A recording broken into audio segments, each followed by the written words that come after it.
For most Americans, the story begins in 1979 with the Iranian Revolution and the hostage crisis.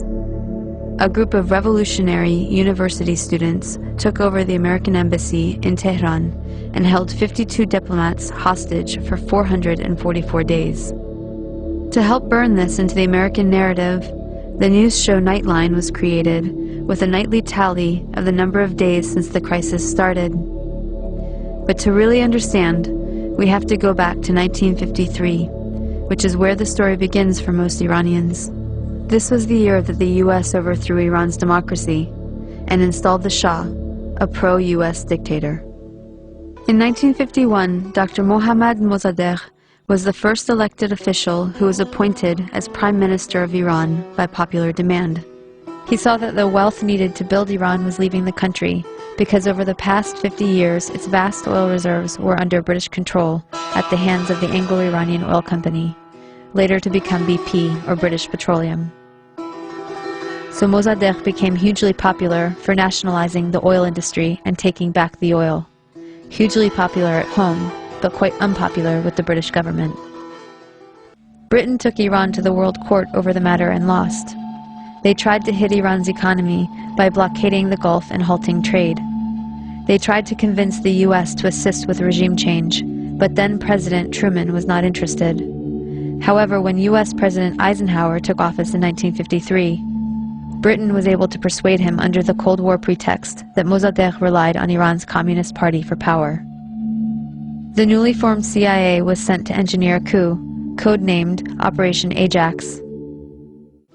Iran's monarch, the Shah, returned to power. He had previously been weakened by the new parliament, a short democratic experiment designed to limit his powers. After 1953, he returned fully backed by UK and US power, and the oil was soon flowing under control of Britain, America, the Netherlands, and France. The Shah became increasingly arrogant, opulent, and autocratic over his 25-year rule.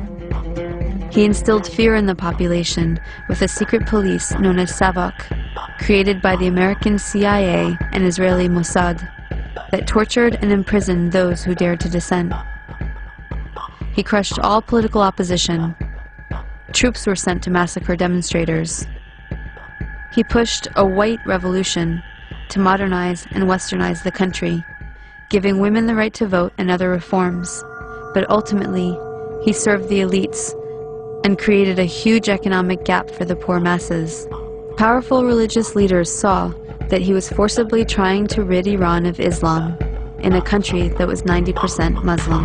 One of the Shah's leading critics, Ayatollah Ruhollah Khomeini, was arrested and imprisoned for 18 months. After his release in 1964, Khomeini was sent into exile for 14 years. From abroad, he continued his anti-US, anti-Shah campaign through sermons on cassette tapes that made their way back into Iran and circulated as people copied and shared them. By the end of the 1970s, things had gotten so bad that major protests and the violence that followed were becoming a regular occurrence. The Shah declared martial law and banned demonstrations. This resulted in a huge protest and a general strike that shut down the economy. Soon over 2 million people flooded a public square in Tehran, demanding to remove the Shah and for Khomeini to return, and that is exactly what happened. One important thing to note is that the CIA orchestrated the 1953 coup out of the very same American embassy in Tehran that was later the site of the hostage crisis, right after the Shah was overthrown by popular revolution in 1979. The students were convinced that once again, the US had plans to overthrow their revolution. In fact, US President Carter did send a NATO general to instigate a military coup, but it failed. Iran and the US had an extradition treaty in force that obligated the Carter administration to return the Shah to Iran as an indicted criminal. The students had 4 demands.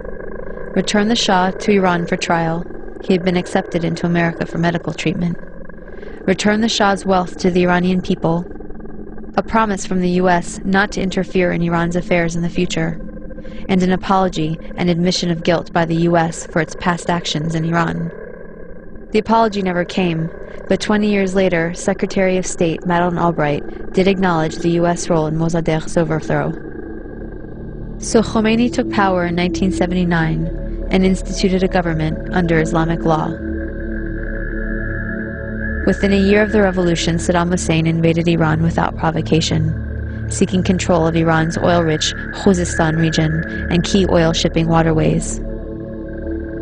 The resulting Iran-Iraq War from 1980 to 1988 was the longest and one of the most devastating conventional wars of the century.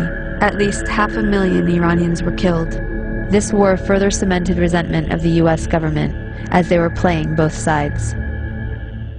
On one hand, they were supporting Iraq, providing money, technology, and intelligence, including satellite photography, to help Iraqi bombing raids. The U.S. helped provide Saddam Hussein with weapons by giving him agricultural credits and pressuring Gulf states to give him billions in loans, so he could buy weapons from Western Europe, China, and Russia. The U.S. Department of Commerce issued licenses to export materials for Iraq's weapons of mass destruction program. The U.S. continued its support even after learning that Iraq was using chemical weapons against Iran, not to mention against its own citizens, to stop an uprising of Kurdish separatists. But the imperialist tradition also called for maintaining regional balance of power. So the U.S. also armed Iran, not letting any one regional power get secure enough to dominate or to ally with its neighbors to challenge U.S. hegemony. In this case, it came in the form of the Iran-Contra scandal. U.S. President Reagan needed money to fund an unjustified war against Nicaragua, but was forbidden to do so by Congress. So U.S. arms were illegally sold to Iran through Israel and South Africa, and the proceeds went to the Nicaraguan Contras. This allowed Reagan to get around Congress to support a campaign of kidnap, rape, torture, and murder, for which the U.S. was convicted by the World Court for unlawful use of force. In other words, state-sponsored international terrorism. The ruling was ignored. Khomeini died in 1989, shortly after the war ended. He promised democracy, but essentially had become the next dictator. Although he improved literacy and much-needed health care for the masses, he also imposed censorship, violently crushed political dissent, and attacked women's rights. Instead of the Savak, the people now had the Revolutionary Guard to fear. Since then, Iran has been an oppressive theocracy. Khomeini was replaced by Khamenei, who remains supreme leader to this day. As a test of fairness, we might imagine that Iran invaded and occupied Canada and Mexico, and had aircraft carriers sitting in the Caribbean. Imagine then if Iran had the power to label the U.S. the axis of evil and cut us off from the rest of the world, and then threatened to attack us if we didn't stop generating nuclear power. What if Iran had overthrown the U.S. government 50 years ago and installed a dictator friendly to Iranian interests, who kept it in power for 25 years? At that point, imagine that Christian fundamentalists, who currently represent about a third of the U.S., took power and began ruling under church law, followed by an unprovoked invasion by Canada, supported by Iran and ignored by the UN, in which it nearly destroyed the US. Would it be possible to imagine Iran as liberators? Would Iran be justified in attacking if the US government helped Christian fundamentalists in Canada to take up resistance? Would it be justified to hate and fear all Christians because of the ones that took and abused power in this context?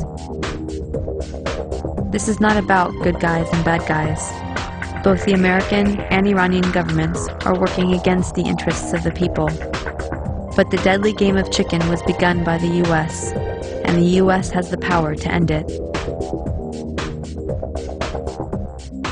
We should look at our current policies and actions against Iran, look at some better options, and figure out a way to change the minds of the people running our government and prevent another criminal enterprise that will cost many more lives. It has been done in the past, and if people take action, it can be done again.